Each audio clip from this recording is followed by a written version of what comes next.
मुसलमानों के लिए सब चीज़ की परेशानी है। अरे क्या है कि अभी मैं इंटरव्यू लेके आया, वो कहते कोई दिक्कत नहीं है मुसलमानों को। वो तो खाली ऐसे ही आपका मन रखने के लिए बता दिया। तो वो कहते है ही नहीं, हमें कोई दिक्कत ही नहीं है। सारे देश भर में घूम लो, मुसलमान को परेशानी है, हर जगह परेशानी है। कौन कर रहा है? देखो अभी आप बाहर का माहौल देख कर ही आपको पता चल जाएगा। नहीं, कोई हिंदू आके तंग कर रहा है, कोई सरकार। हम किसी का नाम क्यों ले, हम किसी का नाम क्यों ले? पाकिस्तान वाले कह रहे हैं कि भारत में जो मुस्लिम हैं वो बहुत कठिनाइयों में जी रहे हैं सरकार की वजह से। वो सही कह रहे हैं? भाई कुछ टके तो सही है। फिर पाकिस्तान वाले कह रहे हैं आ जाओ वहाँ। कौन जाना चाहेगा? पाकिस्तान में है क्या? हेलो सर, क्या नाम है आप? सलीम भाई। क्या काम करते हो? प्लम्बिंग का।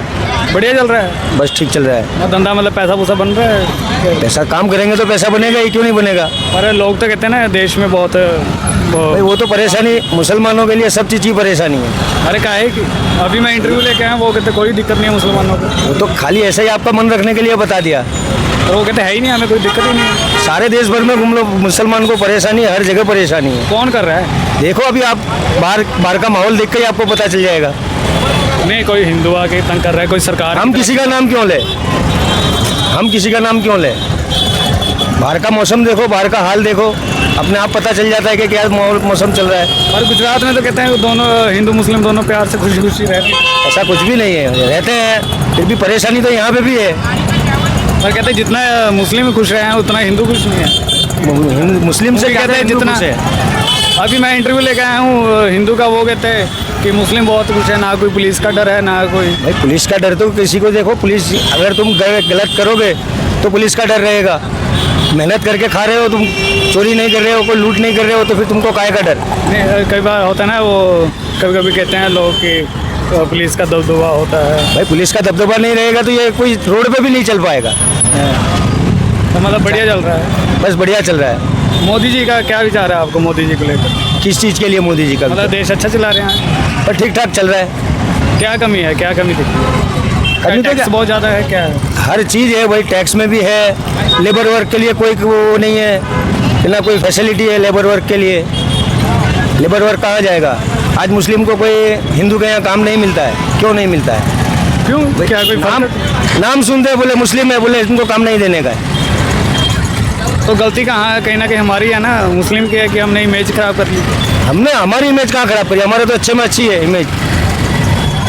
मुस्लिम सब एक सरखे नहीं होते, चाहे हिंदू हो चाहे मुस्लिम हो, कुछ माथाबारे भी होते हैं, कुछ अच्छे भी होते हैं। तो सबको एक गिनती में करोगे तो कहाँ से चलेगा? तो अगर एक आध ऐसा हो गया आपके साथ भी किसी ने काम नहीं दिया हिंदू ने, या ऐसे फ़र्क कर दिया, तो इसका मतलब ये नहीं ना सभी ऐसे। ये फ़र्क अखे हिंदुस्तान में चल रहा है। हाँ, ये बात तो है कि ये फ़र्क अखे हिंदुस्तान में चल रहा है, यहाँ की बात नहीं कर रहा मैं, हाँ। अखे हिंदुस्तान की बात कर रहा हूँ। तो फिर पाकिस्तान वाले कह रहे हैं कि भारत में जो मुस्लिम हैं वो बहुत कठिनाइयों में जी रहे हैं सरकार की वजह से। वो सही कह रहे हैं? भाई कुछ टके तो सही है। फिर पाकिस्तान वाले कह रहे हैं आ जाओ वहाँ। कौन जाना चाहेगा? पाकिस्तान में है क्या? चलो बताओ, यहाँ से पीछे चल रहा है पाकिस्तान। तो मतलब ना इंडिया इतना अच्छा चल रहा है ना पाकिस्तान अच्छा है। हिंदुस्तान हमारा अच्छा चल रहा है और हमारा हिंदुस्तान अच्छा है। हम सब यहीं की पैदाइश है, हमारे बाप दादा की पैदाइश यहीं की है, हमारे लिए तो यही अच्छा है। तो मतलब पाकिस्तान के लोग जो सोचते हैं कि इंडिया में मुस्लिम बहुत ही दुखी हालत में, परेशानी में है, ऐसा वो उनकी सोच है ना भाई। अभी हम यहाँ से सोचेंगे कि पाकिस्तान में लोग दुखी है। अभी हमने बताया कि भाई इंडिया से पीछे चल रहा है पाकिस्तान, पैसे से दुखी है, हर चीज़ से दुखी है, खाने पीने से दुखी है, उससे तो बढ़िया है। ये बात है कि जितना वहाँ पर महंगाई चल रही है उतना तो बात वही है। तो उनको ऐसा लग रहा है कि हम दुखी हैं, हमको लग रहा है कि वो दुखी है। तो थोड़ा बहुत तो चलता है देश में, मान लो कि थोड़ा बहुत मुस्लिम पर कुछ हो भी रहा है तो इतना मैनेज करना चाहिए। गवर्नमेंट के हमको कुछ कायदे बदलने की ज़रूरत है। बताइए ना, मतलब क्या चाहते हैं, मतलब कैसा है, क्या जो गरीब तबके के लोग हैं उनके लिए कुछ सोचना चाहिए? सारी चीज़ें सोचनी चाहिए। पहले जो पैसे वाला है वो तो आराम से बैठा है, उसको कोई दिक्कत नहीं है। परेशानी तो गरीब आदमी को ही है, तो उसी के बारे में सोचना चाहिए। मतलब क्या चीज़ फेस कर रहे हैं आप? क्या चीज़ों का रेट ज़्यादा है क्या? सब चीज़ में, हर चीज़ में रेट में भी ज़्यादा है। या तुम कहीं पे भी चले जाओ तो तुम्हारा यानी कि जैसे मुस्लिम है तो काम रुक जाएगा, नहीं होगा। ये चीज़ मैंने नोटिस किया, पर यह चीज़ सिर्फ गुजरात में ज़्यादा है, बाकी जगह नहीं है। ये पूरे हिंदुस्तान में है, गुजरात की तो बात ही मत करो, ये चीज़ पूरे हिंदुस्तान में है। मतलब कोई उम्मीद है कि आगे ये थोड़ा बदलेगा, ख़त्म होगा? क्या ये पॉलिटिकल लोगों ने ये बना रखा है और ऐसा ही चलता रहेगा? क्योंकि जैसे जैसे आगे की जनरेशन आ रही है, पढ़ी लिखी आ रही है, वो इन सब में आजकल पढ़ नहीं रही। जनरेशन तो अभी भी पढ़ी लिखी है, कौन सी अब अनपढ़ है? और अभी जो की एक होता है ना जनरेशन मॉडर्न सोच वाली, जो मान लो जिसने 2002 देखा है, वो अपने उसके को माइंड में अभी भी बैठा हुआ है, ठीक है ना, कि हिंदू मुस्लिम का जो भी यहाँ पर गुजरात में हुआ, वो लोग पकड़ कर बैठे हुए हैं। पॉलिटिकल था वो सारा। हाँ। वो अपने कुर्सी संभालने के लिए, कुर्सी बचाने के लिए सब कुछ करवा लिए। तो फिर आगे अब ऐसा ही रहेगा? ऐसे कैसे रहेगा? ये जहाँ तक जनता जागेगी नहीं, जहाँ तक कुछ बदलाव नहीं लाएगी, वहाँ तक के कुछ नहीं होगा। जनता कौन, मतलब कौन जनता कौन होती है? मतलब कि हिंदू की तरफ से जागे या चाहे दोनों की तरफ से, पूरे हिंदुस्तान की तरफ से। नहीं, हिंदुओं में अपना डर है, हिंदुओं में डर किसी होता को है। डर यहाँ पे गुजरात में ले लो, कि गुजरात के बाहर ले लो, डर किसी को नहीं है। डर है ना, लोग एक दूसरे की कम्युनिटी से डर रहे हैं। वो डर पॉलिटिकल है, ये इनका है। वो लोग सारे इश्यू पैदा करते हैं। आज तुम खड़े हो, चाहे तुम अभी हिंदू हो कि मुसलमान हो, मेरे को नहीं पता। तुम अभी बात कर रहे हो मेरे से कि भाई ये ठीक है, तो अभी पता चलेगा कि भाई मैं हिंदू, तुम हिंदू हो, मैं मुस्लिम हूँ, तो कहीं हम लड़ने के नहीं है। अगर लोग तुमको तो यहाँ आपस में पे लड़ नहीं रहे ना, पर लोगों के दिमाग में जो बिठाया जो हुआ है, बिठाया वो उसका उसी का इश्यू है। तो लोग तो आम लोग आपस में जाके तो लड़ नहीं रहे। कोई भी अपने हिंदू भी बाजू में रहते हैं, मुस्लिम भी रहते हैं, सब कुछ मिल के रहते हैं। और इतने गोधरा कांड हुए, जब भी हमारे तो घर के बगल में 10 घर हिंदू के, उनको पूछ लो किसी को परेशानी हुई हो, खाने में, पीने में, रहने में, किसी का कोई इश्यू का, भाई कोई मकान में कोई तोड़फोड़ कर दी, कि कोई किसी ने किसी को मारा, ऐसा कुछ भी इश्यू नहीं बना। जबकि यही चीज़ मुस्लिम के साथ बन जाती है। क्या आपने देखी है? 1000 मेरी साली का घर लूट लिया, पूरा घर लूट लिया उसको, यानी कि समझ लो कि दीवार के सिवा कुछ नहीं छोड़ा, दरवाजे भी उखाड़ के ले गए उसके। तो मतलब आप ये कह रहे हो कि जो हिंदू मुस्लिम एरिया के बीच में रह रहे हैं वो मुस्लिम ज़्यादा- कभी भी कोई गलत काम नहीं करता है, उसको बढ़ावा देते हैं, उसको भड़काते हैं। आदमी को भड़काओगे, तुम कुछ भी करोगे, लड़ने के लिए तुम कोई भी रिश्ते करोगे, तुम अभी एक लाफा मेरे को मारोगे तो मैं आपको एक बार जाने दूंगा, 2 बार जाने दूंगा, फिर तीसरी बार तो मेरे को भी तो लगेगा कि अब इसको मारना चाहिए। हाँ। बात ऐसी हो रही है। पर पूरी दुनिया में एक इमेज क्यों बनी रखी है कि मुस्लिम्स ये सब उनमें इन्वॉल्व हो रहे हैं? तो सबकी सोच है वो अपनी अपनी सबकी मैं सोच ये नहीं कह रहा इंडिया की पाकिस्तान की तरफ से जो भी नाम आता है कुछ भी, तो या पाकिस्तान से होता है या कुछ भी हो गए थे, तो उनकी वजह से एक इमेज ख़राब होती है पूरी मुस्लिम कम्युनिटी की। पाकिस्तान की वजह से क्यों खराब होती है, मेरे को वो समझ में नहीं आया। पाकिस्तान मान लो जैसे मुंबई में अटैक हुआ था या कोई भी अटैक हुआ था, तो अब अमेरिका उसका क्या में issue? वर्ल्ड ट्रेड सेंटर उठाया, वो कहते हो सब उसामा बिन लादेन, ये सब पाकिस्तान से थे ना। उनसे हमारा एक तो कोई कनेक्टिविटी नहीं है, ठीक है। पूरी और कम्युनिटी का नाम, रिलीजन का नाम भाई हम किसी उनके बारे में कुछ जानते ही नहीं है। वो रिलीजन भले मुस्लिम है, उन्होंने क्या करा, क्यों करा, उनके क्या इश्यू थे, किस वजह से वो काम करा, उसके बारे में हमको कुछ नहीं पता। तो अच्छा, जो ये जो कश्मीर का मसला चल रहा है, तो ये कभी सॉल्व होगा आने वाले टाइम में? मुझे नहीं लगता कि सॉल्व होगा, होना होता तो काफ़ी बरसों पहले हो गया होता। अभी तो 370 हटा दिया सरकार ने, अब तो पूरा वो अपनी मर्जी से हटाएंगे, अपनी मर्जी से लगा देंगे। उनको चाहिए वो कायदा कभी भी लागू कर सकते पर ये जो बॉर्डर पे जो उसके लेकर टेंशन लगी रहती है, इंडिया का जवान या पाकिस्तान का जवान हो वो शहीद हो रहा है, हैं। शहीद क्यों हो रहा है, इसी बात पर ना, किस बात पे? ये जो कश्मीर को लेकर आए दिन अटैक चलता रहता है एक दूसरे पर, ये सारे स्टैंड होते हैं पॉलिटिकल। पर मर तो आम लोग रहे हैं ना, आम लोग, बच्चे, आम जनता के बच्चे जो बॉर्डर पे खड़े रहते हैं वो शहीद हो रहे हैं। सारे स्टैंड इन्हीं के होते हैं। मतलब जो पॉलिटिकल लोग हैं वो अपने फायदे के लिए। पुलवामा जो हुआ था, हाँ। तो वो क्या था? आर्मी के ऑफिसर खुद बता रहे हैं, हिंदुस्तान आर्मी के ऑफिसर खुद बता रहे हैं। आप देखो वीडियो सारे, क्या कह रहे हैं मतलब? देखे होंगे वीडियोस, यूट्यूब पे सर्च मारो, ये सब ये पॉलिटिकल दोनों साइड से था। वही होता है। फिर जो आम जो लोगों के बच्चे शहीद हो रहे हैं उनका क्या? पॉलिटिकल अपने फायदे के लिए कर रहे हैं। देश की रक्षा के लिए कोई एक जवान जाता है, एक घर का बच्चा जाता है, वो सोच के ही जाता है कि भाई हमारा देश सुरक्षित रहे, हमारे देश के लोग सुरक्षित रहे। देश के जो नेता लोग बैठे हैं वो खेल कर जाते हैं। उनके दिलों में दिल नहीं है। वो ऊपर वाले को मालूम। तो फिर ये कब सही होगा जब बड़े उसके लिए औहदे पर जनता को इकट्ठा होना पड़ेगा, एक प्लेटफॉर्म पे आना पड़ेगा। आवाज़ तो दबा दी जाती है ना, मीडिया दिखाती नहीं है। बात वही आती है। पंजाब में इतना रोला वो पड़ा था, इतना हंगामा हुआ था, बात सारी वहीं पे आती है। न्यू दिल्ली में धरना लगाया था, क्या हो गया? मीडिया ने दिखाना ही बंद कर दिया। क्या हुआ? कुछ हुआ उसके लिए?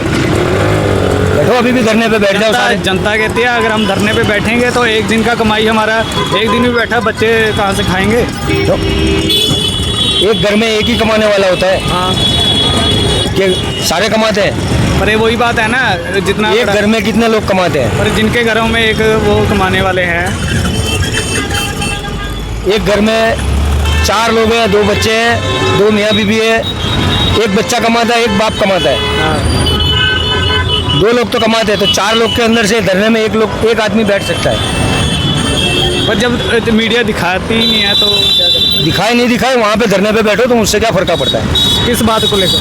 हर चीज़ के लिए, हर चीज़ के लिए। ये जो टैक्स लग रहा है बढ़ रहा है आए दिन, टैक्स के लिए, इतना गुनाखोरी के लिए, टैक्स के लिए, हर इश्यू को लेके बैठो, बिठाओ गवर्नमेंट को सामने, कायदे बदलो उसके लिए। तो ये सरकार रेप केस जो बन रहे हैं, क्यों बन रहे हैं? तो कानून बनना चाहिए इन पर। लटका दो तुरंत ही। अभी इसका रेप केस हो गया, लटका दो उसको तुरंत ही। पर आजकल जिनके पास पैसा है वो जिन्होंने नहीं भी रेप किया उन पर डाल देते हैं सारा इंसान।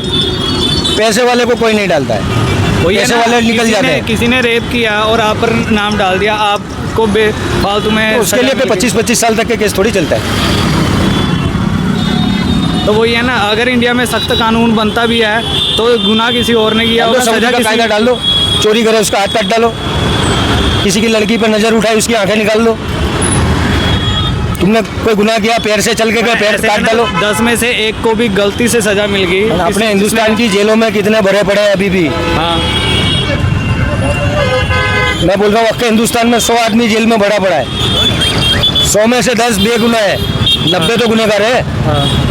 पर जो 10 हैं, मेरा बोलने का मतलब समझो, जो 90 गुनहगार हैं काट दो उनके हाथ पैर। अरे 10 उसके भी काट दो जो बेगुनाह है, जो उनके पे केस बना है। तो कोई गवर्नमेंट पुलिस कोई पागल नहीं है कि उनको उठा के लाइए। पर ऐसे कोई ना इश्यू तो होगा कि उनको उठा के लाइए। नहीं, आज आप तो आए दिन देखते हो लोग फालतू में किसी का केस किसी पर पड़ जाता है। जो अमीर लोग हैं वो मान लो 100 में किसी एक का बन जाता है ऐसा। एक्सीडेंट किया, सड़क में किसी को मार दिया, वो अपने ड्राइवर पर केस डलवा देते हैं, ठीक है ना, चाहे सेलिब्रिटी हो। अब ड्राइवर मान लो ड्राइवर को काट दिया गया, उसके घर वाले क्या सोचेंगे? ड्राइवर गाड़ी चला रहा है और उसी से एक्सीडेंट हुआ तो उस पर केस बनता है। अब ड्राइवर था ही नहीं, ये रोड पे 1000 कैमरे लगे होंगे, कहीं तो कैमरे में कैप्चर हो ही जाता है कि ड्राइविंग कौन कर रहा है। पैसों से हर चीज़ बदली जा रही है आजकल। तो वही तो नहीं होना चाहिए, मैं वही तो बता रहा हूँ। कर दो कायदा सख्त। सऊदी में देख लो, बाहर की कंट्री में देख लो, कहीं रिश्वतखोरी चलती है? ये जो इतना पॉपुलेशन हो रखा है वो कंट्रोल ही नहीं हो रहा। कंट्रोल क्यों नहीं हो रहा है? करना नहीं चाहते हो, करना चाहे तो सब कुछ होता है। लोगों के मन में इतना धर्म को लेकर इतना ठूस रखा है। खाने पीने का हर चीज़ महंगा कर दिया है। क्यों? उन्हीं को खाना है, बाकी किसी को खाना ही नहीं है। वो चाहे मिट्टी से उठा के खाए, दाल चावल जो डेली का इतना इस्तेमाल करने वाली चीज़ है, जो घरों में मतलब चाहिए लोगों के लिए पेड़ों, उस पर इतना टैक्स लग गया। वही तो बता रहा हूँ मैं, तो गवर्नमेंट को सोचना चाहिए ना। पब्लिक को इकट्ठा होना पड़े, एक प्लेटफॉर्म पे आना पड़े। 300 रुपये की बोतल आती है गैस की, 350 की, उसकी जगह पे आज 1000 की खरीद रहे हो। क्यों नहीं बोल रहे? इसीलिए खरीद रहे हो ना। तो जो ये सरकार ने ये खाते खुलवाए थे गैस सिलेंडर के, क्या हो रहा है? कुछ भी नहीं हो रहा है। आ रही है सब्सिडी? आ रही है? कुछ नहीं आ रहा है, कुछ नहीं आ रहा, कुछ नहीं आ रहा है। जो इंडिया के पास इतनी एक्स्ट्रा बिजली है, कुछ बेनिफिट मिलेंगे? यूनिट है यहाँ पर फ्री है? यहाँ पंजाब और दिल्ली में तो यूनिट फ्री है। अरे यहाँ 11 रुपये यूनिट चल रहा है, कहाँ फ्री है? पर ये तो मोदी जी का शहर है ना। किसी का भी शहर हो, शहर किसी का नहीं है।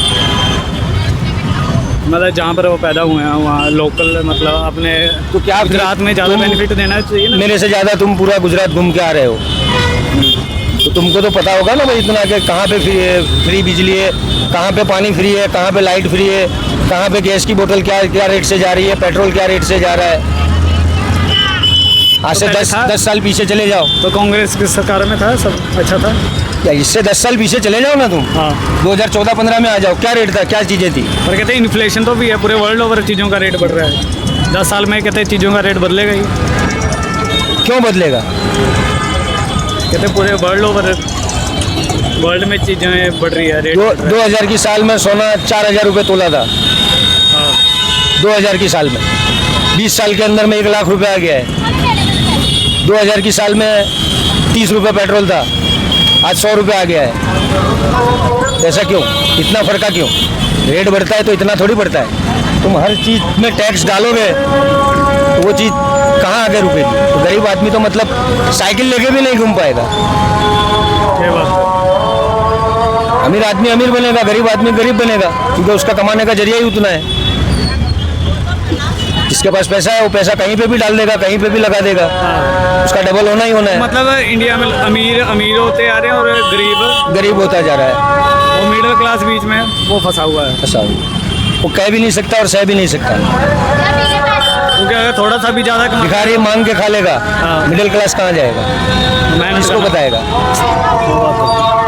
तो मतलब पर देश में पॉपुलेशन पर कंट्रोल करना चाहिए जितना पॉपुलेशन पे तो ये अकेले दुनिया के अंदर ले जाओ, कहीं पे कंट्रोल नहीं हो सकता। पर वो कुदरत की चीज़ है, वो कुदरत की चीज़ है, उसको जितना देना है मर्जी है उसकी। नहीं, अगर सरकार कानून बनाती है कि 2 बच्चों से ज़्यादा नहीं होने चाहिए तो सही है। चीन में क्या हो गया? वो कहते हैं हम कंट्रोल कर रहे हैं, कितना कंट्रोल करा? तभी इंडिया उनको पार कर गया। अभी पार नहीं हुआ है। हो चुका है, मैं डाटा दिखा दूंगा। अभी पार नहीं हुआ है, फिर भी चीन के मुकाबले में हम सरके चल रहे हैं। रुके तो नहीं है ना, वो भी नहीं रुके। हमें फैसिलिटी तो इतना दे रहे हैं सरकार कहते। अपने से ज़्यादा फैसिलिटी वहाँ है। हाँ। चीन में वहाँ क्यों है? पॉपुलेशन हम सरके गिन रहे हैं तो भी वहाँ फैसिलिटी क्यों इतनी ज़्यादा और यहाँ क्यों कम है? सरकार अच्छे चल रही है। अपने बेशक पूरी दुनिया के लिए थोड़ा वो है, पर अपने लोगों के लिए उनकी सरकार अच्छी है। सही है। तो आगे कुछ सुधार आ सकता है आपको लगता है इंडिया में? यहाँ पे पिछले अभी आने वाले और 50 साल के अंदर कोई सुधार नहीं आएगा। नेक्स्ट पार्टी क्या लग रही है, कौन आएगी? बीजेपी है? कुछ जहाँ तक ईवीएम रहेगा वहाँ तक के कुछ नहीं होगा। ये बड़ी बात है। लोग कहते हैं, हर जिससे भी इंटरव्यू ले लूँ, चाहे हिंदू हो, मुस्लिम हो, चाहे कोई भी रिलीजन से हो, वो कहते हैं जब तक ईवीएम है तब तक कुछ नहीं हो सकता है ना। कुछ नहीं हो सकता। पर सरकार तो कह रही है जिसको प्रॉब्लम है, जिस पार्टी को प्रॉब्लम है, आगे आकर ईवीएम को चैलेंज करे। किसी को रुकना ही नहीं देगी अभी गवर्नमेंट। हम तो अभी सिर्फ बात कर रहे हैं। ये ईवीएम हटाने के लिए उसके ऊपर कितने इश्यू आए, कितने केस हुए। हाँ, सुप्रीम कोर्ट तक का केस गया है इसका। तो आप बैलेट पेपर जाते हो, जो बैलेट पेपर पे डालो, देख लो अपने आप नतीजे क्या निकल रहे हैं। चलो, इनसे बात करके अच्छा लगा। इन्होंने अपने विचार रखे कि थोड़ा ये देश में अभी भी फ़र्क चल रहा है ना, हिंदू मुस्लिम में थोड़ा काम में इशू है, गवर्नमेंट को सुधारने की ज़रूरत है। और ये जो सारा इशू क्रिएट किया हुआ है, ये सरकार ने ही लोगों के मनों में भर रखा है। क्योंकि आम लोगों के मन में आपस में जो पास चाहे घर हो, बहुत प्यार से रह रहे हैं, पर फिर भी दोनों कम्युनिटी के बीच में एक दूसरे को लेकर मिसअंडरस्टैंडिंग पैदा हो रही है। मिसअंडरस्टैंडिंग दिमाग में भर रखी है ना। दिलों में नहीं है, बट दिमाग में कहीं ना कहीं है। हम यही उम्मीद करेंगे कि आगे ये थोड़ा कम हो, ठीक है, क्योंकि लोग आपस में खुश हैं, तो सरकार कम से कम ये मिसअंडरस्टैंडिंग लोगों के मन से निकालने की कोशिश करें, जो भर रखी है इतने सालों से। जो बीते दिन हो गया सो हो गया, जो गुजरात में हुआ सबने देखा, उनको भूलकर आगे बढ़ना चाहिए और एक अच्छे भविष्य के लिए मेहनत करनी चाहिए। और सरकार को कम से कम टैक्स जो आम खाने वाली चीज़ों पर कम से कम करना चाहिए, और जो मिडिल क्लास लोग हैं उनके बारे में भी अच्छे से अच्छा सोचना चाहिए, ताकि वो भी अच्छे से अच्छा जीवन व्यतीत कर सकें, है ना। आपका नाम बता दीजिए। मेरा नाम सलीम भाई है। मिलकर बहुत अच्छा लगा। कल इसी टाइम यहीं पर मिलेंगे। अभी के लिए शुक्रिया, बाय बाय।